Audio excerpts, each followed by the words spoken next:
한번 읽어보도록 하겠습니다. 시작. 여호와께서 이와 같이 말씀하시니라. 바벨론에서 70년이 차면 내가 너희를 돌보고 나의 선한 말을 너에게 성취하여 너희를 이곳으로 돌아오게 하리라. 여호와의 말씀이니라. 너희를 향한 나의 생각을 내가 아나니 평안이요 재앙이 아니니라. 너희에게 미래와 희망을 주는 것이니라. 아멘. 할렐루야. 지난 3일 동안도 잘 계셨습니까? 저 개인적으로는 3일이 아니고 좀 오래됐죠, 그렇죠? 여러분들 관심과 기도로 휴가 잘 보내고 왔습니다. 아주 먼 곳으로 다녀왔습니다. 얘기는 하지 않겠습니다. 가슴에 묻고 기를 바랍니다. 오늘 제목이 뭐죠? 다 같이 읽어볼까요? 시작. 하나님은 다 계획이 있으십니다. 2019년도인가요? 유명한 봉준호 감독의 뭐죠? 기생충, 그죠? 기생충이라는 영화가 있는데 이 영화는 국내외를 막론하고 엄청난 이슈를 낳았습니다. 그리고 상도 무지 많이 받았습니다. 이곳저곳에 불려다니죠. 해외를 비롯하여 한 250여 개 상을 받았답니다. 그리고 우리가 잘 알고 있는 상은 바로 칸 영화제에서 그 황금 종려상, 그죠? 받은 것으로 유명하고요. 거기 배우들이 다 바빴죠. 자, 이 영화에서 송강호라는 배우가 했던 대사 혹시 기억이 나십니까? 한동안 이 젊은 사람들 사이에서 굉장히 유행처럼 번졌던 말입니다. 이 사진은 이 가족들이 함께 모여서 집안에 이렇게 앉아 있는 그런 모습입니다. 유행했던 말이 뭐냐면은 누구야 너는 다 계획이 있구나. 혹시 영화 보셨으면 기억납니까? 너는 계획이 있구나. 이런 얘기입니다. 이 송강호가 이 배우가 연기한 이 역할은 온 가족이 방금 보셨던 이 화면처럼 특별한 직업이 없이 생업 없이 피자 박스를 접는 이 부업 같은 일을 전원이 하는 보기 드문 전원 백수입니다. 그렇죠. 영화이긴 하지만 이런 가정 잘 없습니다. 전원 백수입니다. 4명 다 백수죠. 자, 그 집안의 백수 중에서 어떻게 해요? 가장이다. 백수 중에서는 그래도 이거란 얘기죠. 그런데 어느 날 그의 아들이 우연히 친구의 제안으로 부잣집 과외 선생으로 들어가게 됩니다. 대학생이 아닙니다. 아닌데 가짜 재학 증명서를 이렇게 아주 잘 만들어서 제출을 해서 통과해가지고 과외 알바를 하게 되었는데 돌아와서 그 아이가 너무나도 자랑스러우니까 그 아이에게 아버지가 하는 말이 바로 뭐냐면은 아들아, 역시 너는 다 계획이 있었구나. 이런 멘트입니다. 그래서 이 영화가 인기를 얻은 후에 그 이후에 어떤 누군가 뭔가 치밀한 계획을 막 잡고 있는 사람을 보면은 거기 빗대서 하는 말이에요. 계획을 잡고 있는 그런 사람을 향해서 농담처럼 당신은 무언가 계획을 다 가지고 있구나라는 표현을 쓴다라는 것입니다. 하나님께서는 우리를 향한 놀라운 계획을 가지고 계십니다. 믿으십니까? 우리를 사랑하시고 인도하시는 하나님께서는 우리를 향한 계획을 늘 준비하고 계시는데 그것을 믿는 것이 바로 믿음이다라는 것입니다. 자, 우리는 살아가면서 수많은 계획을 세우죠. 계획이 인생의 다입니다. 계획을 세워가는 것을 재미로 느끼는 사람이 있습니다. 하지도 않으면서 계획만 세워가는 거 기억이 나지 않습니까? 우리 학창 시절에 어릴 때 동그랗게 방학 생활표 그려놓고 잠을 얼마 안 자고 아침부터 새벽에 일어나서 새벽 기도에 가겠다 해놓고 하루 지나면 안 가져갔죠.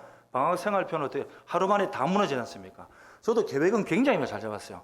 굉장히 디테일하게 잠을 한 3시간 자고 그냥 시간 30분 단위로 계획을 잡았는데 전혀 지켜지지가 않았다. 그럼에도 불구하고 우리는 계획을 세워가며 사는 인생이다. 그렇지 않습니까? 지금도 저는 계획을 세워가요. 새벽기도 나오면요. 몇 시부터 일어나서 계속 이게 고쳐지지가 않습니다. 아마 저만 그럴 게 아닐 거예요. 여러분들도 그러지 않나. 미래에 대한 계획, 건강에 대한 계획, 그죠? 알약 몇 개 사가지고 몇 개 털어 입에 넣고, 맞죠? 이런 계획들. 그 다음에 가족에 대한 계획, 그 다음에 학업, 경제. 수많은 계획을 우리는 세워갑니다. 이런 계획을 세워가지 않는다면 얼마나 재미없는 인생입니까? 그거라도 세워가야죠. 지켜지지 않더라도. 중요한 것은 계획이 어떻습니까? 계획으로 끝나는 것이 아니라 계획은 곧 노력과 실행이 돼야 되고, 그 실행이 어떻게 가능한 계획을 세워야 된다. 그런데 인생을 살다 보면은 계획을 세워도 전혀 이룰 수 없는 그런 환경이 나에게 주어질 때가 있다. 이는 직업과 상관없고요, 어떤 상황과 상관이 없습니다. 내가 무엇을 하려고 하면은 항상 계획을 무너뜨리는 뭔 또 다른 내가 알지 못하는 계획이 생기죠. 목회 현장에서도 마찬가지. 특히 기도하려고 그러면 어떻습니까? 기도 못하게 하는 계획이 생기지 않습니까? 아, 오늘 새벽에 내가 나가야지. 근데 그죠? 그렇게 잘 되던 알람이 갑자기 오늘 새벽에 알람이 울리지 않는 은혜로운 그런 계획, 그죠? 그런 계획이 생긴다는 얘기죠. 자, 이처럼 우리가 계획을 세워도 우리가 삶에 어떻게 보면 뭐 찌들었다는 표현이 맞겠죠. 막 살아가고 생계의 문제, 여러 가지 문제에 의해서 여유가 없기 때문에, 이는 곧 외부적인 환경과 조건의 영향을 받으며 우리가 살기 때문에, 그 뜻은요, 우리의 삶은요, 결국에는 연약하고 제한적인 존재가 되기 때문인 것입니다. 저 개인적으로도 인생을 살아가면서 많이 산 것은 아니지만 수많은 계획을 세우고 결정했던 순간이 있습니다. 매 순간마다. 지금 돌이켜보면은 후회를 하면 안 되겠지만 후회스러울 때도 있습니다. 나는 왜 이랬었지? 왜 나는 이렇게 열심히 살고 사역을 했는데 왜 지금 이렇지? 라는 생각을 가끔 할 때가 있었습니다. 남들보다 열심히 하나님 앞에 기도하며 엎드리고 기도원 가서 부르짖고 그랬는데 어느 순간 하나님께서 선교사로 부르심을 받아서 갔는데 그게 맞다고 생각하고 부르심에 응답하여 열심으로 사역할 때가 있었고, 하나님이 부르셔서 전국 팔도를 돌아다니면서 사역할 때도 하나님의 부르심인 줄 알았어요. 근데 결국에는요, 지금 돌이켜 생각해 보니까 하나님의 부르심도 물론 있었지만 내가 해달라고 하나님 앞에 부르짖은 게 먼저였던 것 같습니다. 하나님 앞에 계획을 물어본 것이 아니고 나의 계획을 쫙 깔아놓고 나서 1번, 2번, 3번 다 세워놔놓고 하나님 도와주시옵소서. 계획은 지가 세워놔놓고 하나님께서 쫓아봐 달라고, 그런 내 자신을 이제 돌아볼 때 지금 생각해 보면은 약간의 후회 아닌 후회를 하면서 하나님 앞에 다시 돌아보게 된 계기가 된다. 결국 저희 기도도 여러분의 기도도 마찬가지 아닐까요? 하나님의 뜻을 구하는 기도로 바뀌어야 될 줄로 믿습니다. 왜냐하면 우리가 아무리 우리의 뜻대로 기도해도 하나님의 계획과 섭리를 뛰어넘을 수가 없다는 사실입니다. 우리가 기억해야 될 사실이 있죠. 우리의 계획을 이루시는 분도, 그리고 하나님의 계획을 세우시고 이루시는 분도 하나님이라는 사실입니다. 우리의 삶의 주권은 하나님께 있습니다. 할렐루야. 그러므로 성경은 이렇게 말합니다. 잠언서 16장 9절 말씀 우리가 너무 잘 알죠. 읽어봅니다. 시작. 사람이 마음으로 자기의 길을 계획할지라도 그의 걸음을 인도하시는 이는 여호와시니라. 아멘.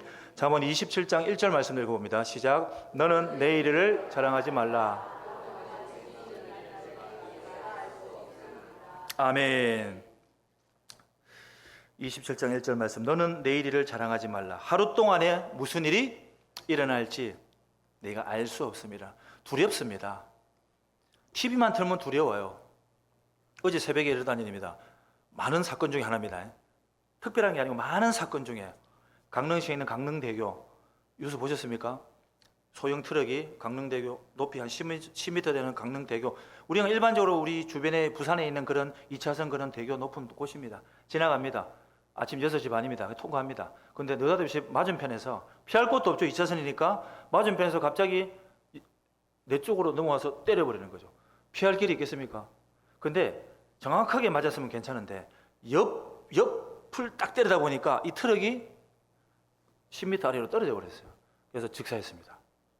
그냥 그분들이 뭐 하러 가는지는 제가 모르겠어요. 하지만 아침 6시 반에 트럭을 타고 뭐 일하러 가지 않았겠습니까? 어쨌든 그 두 사람이 가다가 느닷없이 너의 차선에서 넘어온 차와 부딪혀서 이렇게 떨어져서 죽었다는 얘기.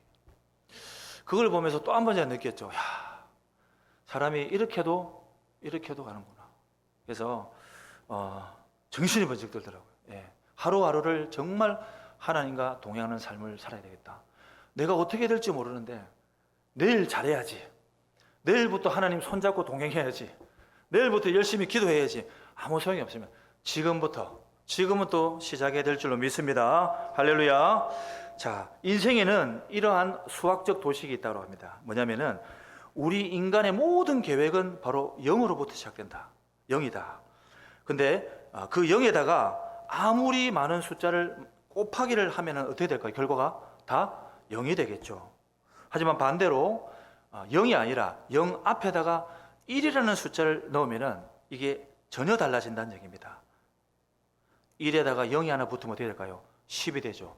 2개 되면 100이 되고 3개 되면 1000이 되고 계속 늘어나게 되는 것이 바로 이 1이라는 숫자가 바로 우리에게 주시고 우리에게 말씀하시는 하나님의 뜻과 같다라는 사실입니다. 할렐루야. 바로 하나님의 계획과도 같다라는 것입니다. 그렇기 때문에 하나님의 뜻과 계획이 우리 가운데 역사하게 되면 우리의 인생이 어떻게 해요? 100이 되고 1000이 되고 만이 되고 10만이 되고 계속적으로 30배, 60배, 100배, 1000배, 만배 은혜가 있을 줄로 믿습니다. 그러므로 우리의 계획보다 중요한 것은 무엇입니까? 바로 하나님의 뜻이 중요하다. 그리고 하나님의 계획이 중요하다라는 사실입니다. 그러므로 저와 여러분들은 우리의 인간적인 생각을 다 내려놓고 하나님께 우리의 인생을 맡겨야 될 줄로 믿습니다. 그러면 어떻게 해요? 대박의 인생이 될 줄로 믿습니다. 할렐루야. 자, 오늘도 주시는 말씀을 통해서 하나님의 음성 듣기를 간절히 바랐고요. 오늘 말씀 가운데 말씀 안으로 들어가게 되면은 예레미야를 통해서 이 바벨론의 포로로 끌려간 유다 백성들에게 주어진 하나님의 말씀이다라는 것입니다. 그 말씀은 곧 유다를 통해서 바벨론의 사절단으로 간 그들에게 어떻게 보면 전해지는 편지의 내용인 것입니다. 편지의 내용이다. 먼저 우리 보면 11절 말씀 읽어봅니다. 11절 시작. 여호와의 말씀이니라. 너희를 향한 나의 생각을 내가 하나니 평안이요 재앙이 아니니라. 너에게 미래와 희망을 주는 것이니라. 아멘. 자, 지금 이 말씀을 통해서 우리가 알 수 있는 사실은 저들에게 하나님께서 주시는 희망적 메시지는 분명히 알고 있습니다. 근데 이 29장 전체가 어떻게 보면요, 상황이 어떠냐면은 포로로, 그러니까 바벨론 포로로 있는 그 유다 백성들이 귀환을 다시 남유다로 귀환을 할 수 있다라는 그런 예언의 그런 말들이 주변 곳곳에 일어나는, 어떻게 보면은 거짓 선지자들로 인한 오염된 상태. 그래서 유다 백성들은 굉장히 심리적으로 불안해하고 있는 상태다라는 것입니다. 몸은 지금 어디 있습니까? 포로로 있죠. 근데 거짓 선지자들에 의해서 어떻습니까? 희망의 메시지를 듣고, 이런 뭐가 뭔지도 모르는 아주 당혹스러운 그런 상황이다. 근데 하나님께서 예레미야의 입술을 통해서, 그리고 글을 통해서 주시는 메시지는 미래와 희망을 주는 것이다 라는 것입니다. 자, 지금 바벨론의 포로로 끌려가 있는 많은 백성들의 마음이 어떻게 했느냐? 지금의 마음은 바로 소망이 있는 마음이 아니다. 계획도 없다. 그리고 그저 억울하고 답답할 뿐이다 라는 것입니다. 본인들이 이곳에 끌려온 이유도 깨닫지 못하고 네가 잘못해서 내가 희생을 당한다, 남 탓만 하고 있는 그들의 모습을 볼 수가 있다라는 것입니다. 오히려 자신의 죄가 아니라 자신들의 조상들의 죄 때문에 내가 지금 고난을 당하고 있다라고 생각을 한 것이죠. 우리가 어떻습니까? 우리 자녀들 중에 가끔 그런 일이 없겠지만 뭐가 막 화가 나고 나면 어떻습니까? 엄마 때문이지, 아빠 때문이지, 그죠? 그렇게 막 토라는 경우가 있지 않습니까? 고난의 원인을 자신이 아닌 다른 것에서 찾고 있다라는 것입니다. 그러니 저들의 상황은 아예 절망적인 상황이고 무엇을 계획하더라도 노력하여 성취할 수가 없는 상황이다. 그런데 하나님께서는 그들에게 이러한 말씀을 주십니다. 예레미야 29장 5절에서 7절 말씀인데요, 우리 한번 읽어보겠습니다. 시작. 너희는 집을 짓고 거기에 살며 텃밭을 만들고 그 열매를 먹으라. 아내를 맞이하여 자녀를 낳으며 너희 아들이 아내를 맞이하여 너희 딸이 남편을 맞아 그들로 자녀를 낳게 하여 너희가 거기에서 번성하고 줄어들지 아니하게 하라. 너희는 내가 사로잡혀 가게 한 그 성읍의 평안을 구하고 그를 위하여 여호와께 기도하라. 이는 그 성읍이 평안함으로 너희도 평안할 것임이니라. 아멘. 자, 이 내용을 살펴보면요, 참 이상한 내용이죠. 이들은 분명히 자기네 땅이 아니고요, 포로로 가 있는 상황입니다. 한두 명도 아니라 많은 백성들, 고위 간직부터 해서 왕부터 해서 많은 사람들, 전문가들도 있고요. 근데 그런 사람들에게 말합니다. 너희는 집을 지었고 거기서 텃밭을 만들고 열매를 먹어라. 거기서 일구어라는 얘기죠. 잘 먹고 잘 살아라는 얘기죠. 그리고 6절 말씀 볼까요? 6절 말씀을 보게 되면은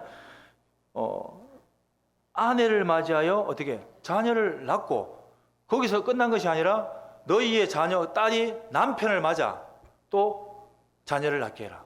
계속적으로 번성해서 또 아이를 낳고 키워라, 이 얘기죠. 계속. 그러면 시간이, 세월이 흘러간다는 얘기입니다. 그러면서 앞권인 것은 뭐냐면요, 7절 보게 되면은 너희는 내가 사로잡혀 가게 한 그 성읍에 뭐라고요? 평안을 구하라. 간과하는 얘기예요. 그러니까 나의 안위가 아니라 내가 지금 거주하고 있는 내 땅이 아닌 내가 사로잡혀 간 땅, 너의 나라죠. 그 나라를 위해 평안을 구하고 어떻게 해요? 여호와께 평안을 위해서 간구하고 기도하라. 어떻게 보면 참 이상한 명령이기도 합니다. 결국 하나님의 말씀은요, 그곳에서 다른 짓 하지 말고, 다른 생각도 하지 말고, 도망갈 생각도 하지 말고, 탈출할 생각도 하지 말고 그냥 잘 정착해서 살아라는 것입니다. 마치 그곳에서 영원히 살 것처럼 자리를 잡고 살아 하는 말씀이다라는 것입니다. 어떻게 보면요, 하나님의 마음을 종잡을 수가 없는 상황이죠. 우리가 만약 그런 입장이라면 어떻겠습니까? 하나님의 마음을 잘 알 수가 있겠습니까? 그리고 난 뒤에 하나님께서 원대한 계획을 말씀하시죠. 그 계획이 바로 오늘 본문 10절과 11절 다시 한 번 더 한 목소리로 읽어봅니다. 시작. 여호와께서 이와 같이 나의 선한 말을 너희에게 성취하여 너희를 이곳으로 돌아오게 하리라. 여호와의 말씀이니라. 너희를 향한 나의 생각을 내가 아나니 평안이요 재앙이 아니니라. 너희에게 미래와 희망을 주는 것이니라. 아멘. 이렇듯 하나님께서는 하나님의 때가 될 때에 하나님의 계획을 이끌어 나가신다는 것입니다. 또한 이후에 보게 되면은 이제 백성들은 이 낯선 이국 땅에서 하나님의 말씀을 어떻게 해요? 감사함으로 받고 그 말씀을 마음에 새기며 살아가게 됩니다. 그곳에서 땅을 일구어 집을 지어 정착하고, 그리고 가수원도 만들고, 그리고 열매를 다 따먹고, 그리고 말씀대로 5절에서 6절, 7절 말씀처럼 자식도 낳고 결혼도 시키고 아주 평범한 일상으로 돌아갑니다. 이제 어떻게 보면요, 일상으로 돌아간다는 얘기는 까마득하게 포로라는 생각조차도 못할 만큼 이제 그냥 묻어서 같이 일상 가운데 살아간다. 그리고 70년이라는 하나님의 징계의 시간이 끝나고, 좀 전에 우리 10절 말씀처럼 70년이 차면은 내가 너희를 돌보고 나의 선한 말을 너희에게 성취하여 너희를 이곳으로 돌아오게 하리라 라는 말씀으로 하나님의 말씀이 그대로 실현되었다라는 것입니다. 영원할 것 같았던 바벨론이 멸망을 당합니다. 페르시아 고레스 왕 때에 기원할 수가 있었다는 것입니다. 이 70년이라는 숫자, 우리가 너무나도 잘 알고 있는 숫자 아닙니까? 7이라는 거룩한 숫자와, 그렇죠? 완전수 10이 곱해지는, 어떻게 보면 굉장히 상징적인 숫자이기도 합니다. 하지만 이 상징적인 숫자는 그냥 상징으로 끝나는 것이 아니라 정말로 진짜로 실제적 상황 속에서도 일어났다라는 것입니다. 학자들 통해서 우리가 알 수 있는 사실은 한 두 가지 정도를 볼 수가 있죠. 이 70년이라는 이 숫자를 명시할 때에 바벨론의 포로로 끌려갔던 1차 바벨론 포로로 끌려갔던 우리 605년도 그때 당시에 다니엘과 세 친구가 같이 동행하였던 그 포로의 시기부터 해서 1차 기환이 이루어졌던 537년까지 정확하진 않지만 약 68년에서 9년까지 해당되는 그 해가 해당이 되고요. 또 다른 의견은 예루살렘이 완전히 붕괴되고 파괴되었던, 우리가 잘 알고 있는 바벨론으로부터 무너졌던 586년도 BC,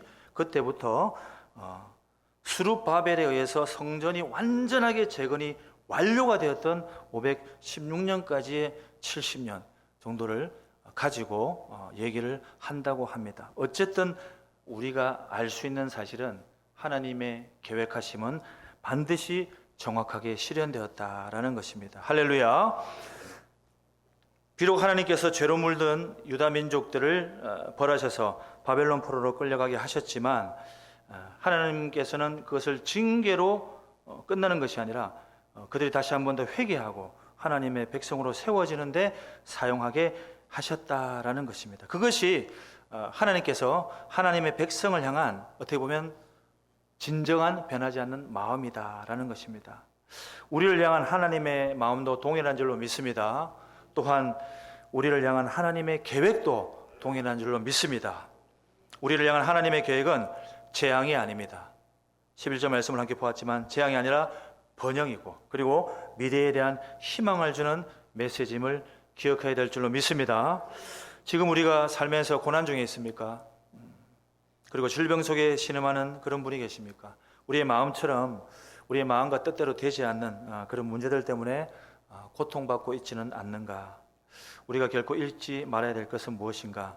하나님은 우리를 사랑하시고 그리고 우리를 향한 그런 분명한 계획이 있으시다는 그 마음은 우리가 변치 않다는 사실을 믿으시기를 주님의 이름으로 축복합니다.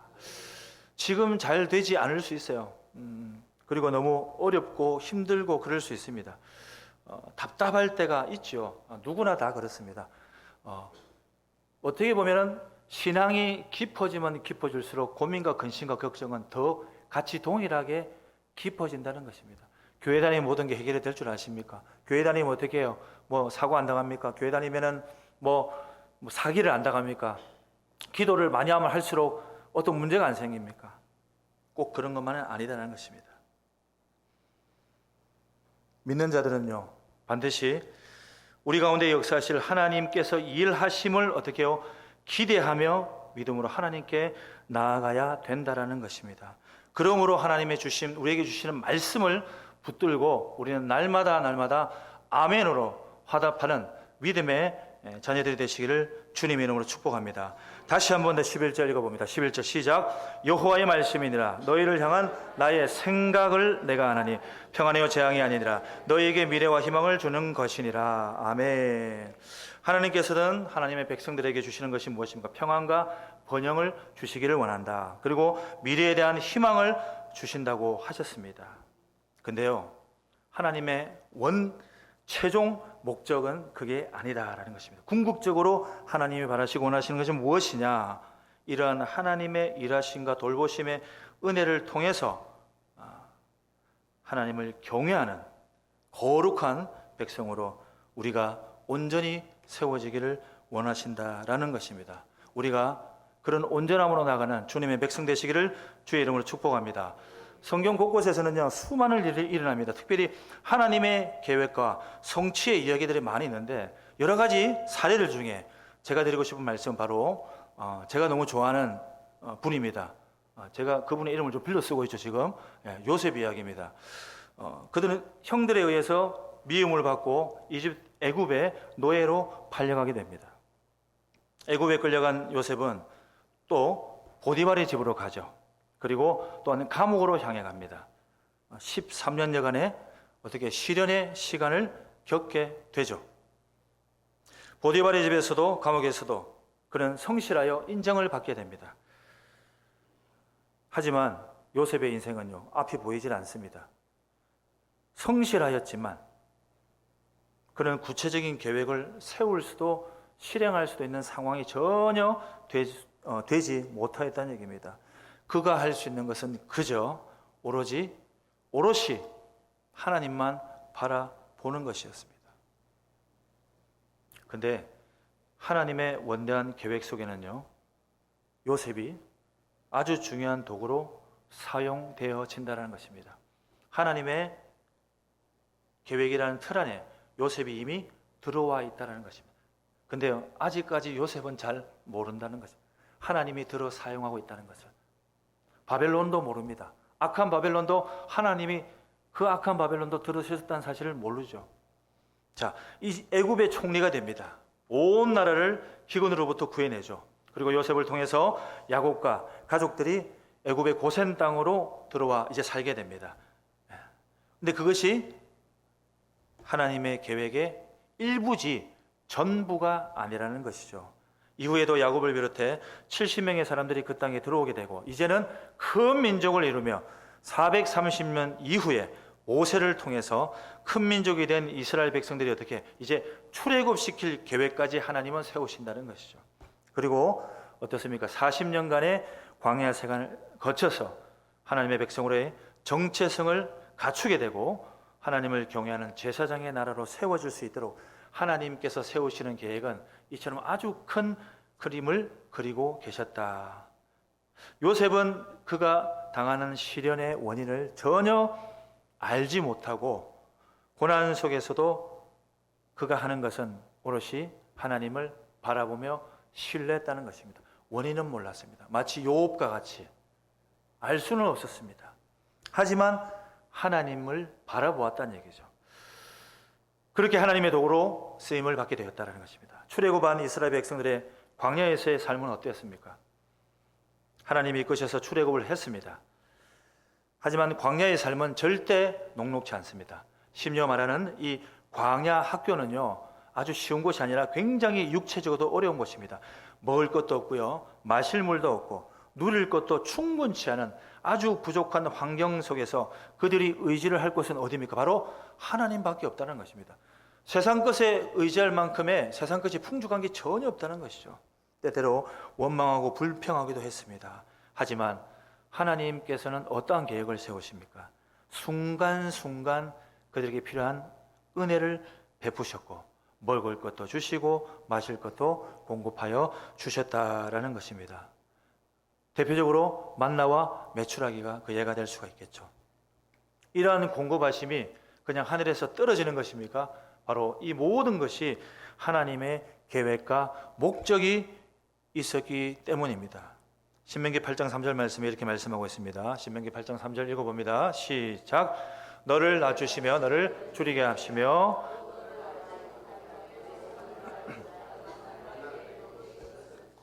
떡으로만 사는 것이 아니요 여호와 입에서 나오는 모든 말씀으로 사는 줄을 내가 알게 하려 하심이니라. 아멘. 백성들은 만나와 메추라기를 통해서 자신들을 사랑하시는 하나님의 마음과 계획을 알게 됐습니다. 엄청나게 큰 원대한 하나님의 계획은 알 수 없었지만 고통 가운데 어려운 가운데 있었을 때에 하나님께서 만나와 메추라기를 주셨다는 것을 알게 됐다는 것이죠. 이것이 하나님의 뜻이구나. 그것으로 인해서 아주 고되고 힘들었던 광야의 생활을 조금이나마 어떻게 해요? 버텨낼 수가 있었던 것이다 라는 것입니다. 이처럼 하나님께서는 하나님의 계획을 이루시기 위해서 공통적으로 사용하시는 도구가 있습니다. 그 도구가 뭘까요? 거창한 게 아닙니다. 그 도구는 바로 무엇이냐면 고난과 위기입니다. 할렐루야. 하나님이 사용하는 것이 금싸라기가 아니고요, 막 쌀주머니 이런 게 아니고 뭐라고요? 고난과 위기다. 자, 이집트로 팔려간 요셉도 출애굽한 이스라엘도 오랜 도피 생활을 통해서 늘 이렇게 힘들게 살아온 다윗의 인생도 돌아보면은 고난의 연속이었죠. 그러니까 한 번, 두 번, 세 번이 아니라 그냥 고난의 연속이다. 여러분들에게 만약에 고난이 수도 없이 며칠, 몇 날 계속된다면 어떻겠습니까? 하나님은 붙잡으시겠습니까? 그만큼 우리를 넘어뜨리기 쉬운 것이 이러한 고난이다. 그런데 하나님께서는 하나님의 계획을 이루시기 위해서 사용하신 도구인 것이 바로 무엇입니까? 고난과 위기라는 겁니다. 그럼 고난과 위기가 곧 뭐라고요? 하나님이 내게 주시는, 우리에게 주시는 선물인 것입니다. 할렐루야. 고로 우리에게 고난과 위기가 닥쳤다. 그럼 어떻게 됐습니까? 어떻게 됩니까? 두 손 들고 할렐루야 아멘. 맞습니까? 아멘이십니까? 고난받으면서 아멘하기 쉽지 않죠. 하지만 하나님이 사용하시기 위한 이 고난, 위기, 받았을 때 아멘으로 화답하는 우리의 영성이 있기를 주의 이름으로 축복합니다. 자, 이 고난을 그들을 믿음의 백성으로 세워주는 중요한 도구. 고난은 우리를, 저와 여러분을 믿음의 백성으로 하나님의 사명자로 세워주는 중요한 도구로 쓰시기 위해서 우리에게 주신다는 겁니다. 고난이 오면요, 잘 받으시기 바랍니다. 아싸, 고난이다, 할렐루야. 그런 믿음이 우리 안에 있기 원합니다. 자, 여러분 앞에 주어지는 어려움, 이 어려움을 받았을 때 이게 뭐라고요? 바로 찬스다. 따라합니다. 찬스다. 고난이 생기면 기회다 이겁니다. 아싸, 기회다. 이렇게 받아들여야 된다는 것입니다. 하나님의 능력과 은혜를 체험할 수 있는 좋은 기회다라는 것입니다. 긍정의 마음, 긍정의 생각이 이러한데 필요한 것입니다. 우리를 향한 하나님의 마음을 잊지 마시기를 바랍니다. 그것은 재앙이 아니라 11절 말씀을 다시 한번 우리가 기억할 때에 재앙이 아니라 바로 번영이며, 그리고 우리에게 미래에 대한 희망을 주시려고 하시는 것이다. 할렐루야. 그러므로 우리를 향한 하나님의 마음을 잘 아는 성도들이 어떠한 모습으로 행해야 되는가? 우리가 진정 믿음의 사람이라면 우리 앞에 형신 앞에 맞닥뜨린 상황에 따라서 우리의 생각과 판단이 이렇게 달라지는, 왔다 갔다 하는 그런 삶이 아니라, 어떠한 상황이 되든지, 모든 상황이 되든지 동일하게 행동하고 판단하고 주님만 바라보는 우리 모두가 되어야 될 줄로 믿습니다. 그러므로 우리 이 시간 이렇게 결단합시다. 어떤 결단이 필요하냐? 나는 다시 한 번 더 거룩함을 지킬 것이다. 또 나는 하나님을 최우선으로 섬기고 따를 것이다. 또 나는 하나님께 날마다 충성하겠습니다. 또 나는 선한 영향력을 교회 밖에 나가서 보여지며 바랄 것이다. 그리고 나는 절대 하나님 아니면 안 된다. 곧 포기하지 않을 것이다. 할렐루야. 우리가 진정 하나님의 계획을 신뢰하고, 그리고 그 계획 속에서 우리가 인생을 맡기게 된다면 어떠한 고난이 와도, 문제가 생겨도 우리는 믿음으로 반드시 설 수가 있다는 것입니다. 하나님의 말씀은, 제가 새벽에 가끔 이런 말씀 드립니다. 뻔한 것이 은혜일 줄로 믿습니다. 뻔한 것이 은혜일 줄로 믿습니다. 그게 뭐냐면은 늘 듣는 말씀이 습관이 되고 그 습관이 행동으로 이루어진다는 겁니다. 믿음의 사람은 습관이 되고 기도가 습관이 되면은 그게 행동으로 이루어진다는 것입니다. 하나님께서는 우리를 통한 계획을 세우시고 우리의 생각과 계획을 뛰어넘는 놀라운 일들을 이루어 나가실 것이다 라는 것입니다. 우리는 그분을 이 시간 바라보기를 원합니다. 할렐루야. 온전히 바라보기를 원합니다. 자, 우리 함께 다 같이 한번 외쳐볼까요? 외쳐보는데 어떻게 외치느냐? 이렇게 외쳐. 제목을 한번 외쳐봅시다. 어떻게 해요? 하나님은 다 계획이 있으십니다. 아멘. 할렐루야. 우리의 인생 가운데 오늘도 우리가 복음 전도자로, 그리고 사명자로 하나님과 동행하시기를 주의 이름으로 축복합니다.